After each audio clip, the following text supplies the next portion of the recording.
As of today, we've got 9 cases, 7 of whom are confirmed, and we've got 3 deaths among them. The latest case was reported by France among one of the passengers who disembarked yesterday, is currently in isolation.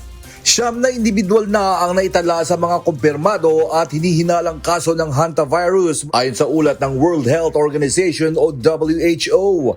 Pinakabagong kaso ay isang French passenger at ayon kay France Prime Minister Sébastien Lecornu, nasa intensive care unit ito ngayon at stable naman ang kondisyon. Ang 4 na iba pang kasama niya ay naka-isolate na rin. Sa Estados Unidos, isa rin sa mga pasahero ang nagpositibo, habang isa pa ay may sintomas na rin sa University of Nebraska Medical Center. Ang dalawa ang pinakahuling na idagdag sa tala ng mga inoobserbahang pasyente kaugnay ng outbreak ng Andes hantavirus.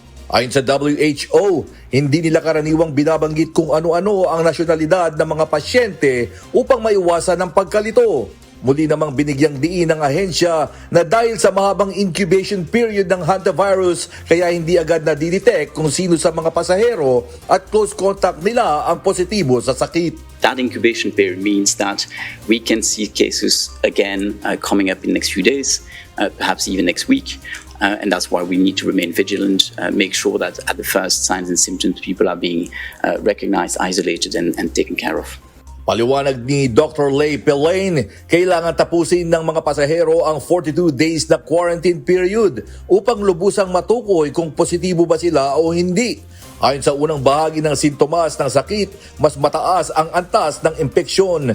Sa puntong ito, dapat maagapan na bago pa lubusang lumala ang komplikasyon ng virus. Ayon sa opisyal, mas makabubuting iwasan muna ng mga pasahero ang makisalamuha upang hindi rin mahawa ang kanilang mga mahal sa buhay.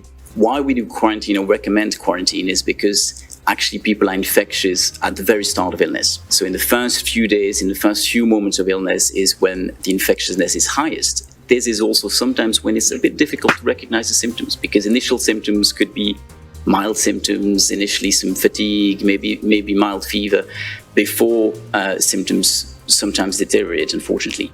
And so, but that's also when people are most infectious.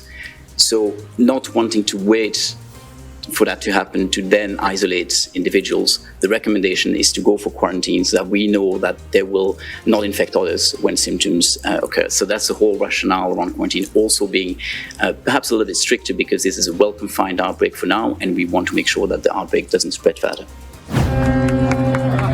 Sa ngayon, nagsimula ng maglayag pauwi sa The Netherlands sakay ang 30 crew na silang magsasagawa ng disinfection sa barko.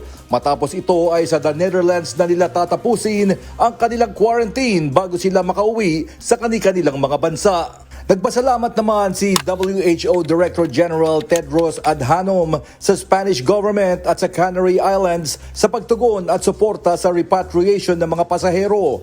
Aniya, tututukan nila ang proseso hanggang sa matiyak na lubos ng kontrolado ang pagkalat ng hantavirus. The ship is now going to Rotterdam. There are around 30 people. The crew and 2 health workers, and they will need our support throughout their journey, and would like to assure the crew, the courageous crew which is still in the ship, of our support, and we'll continue to monitor and support them in any way possible. James Bontuyan, UNTV News and Rescue. Diyos ang aming sandigan, serbisyo publiko ang aming pinahalagahan.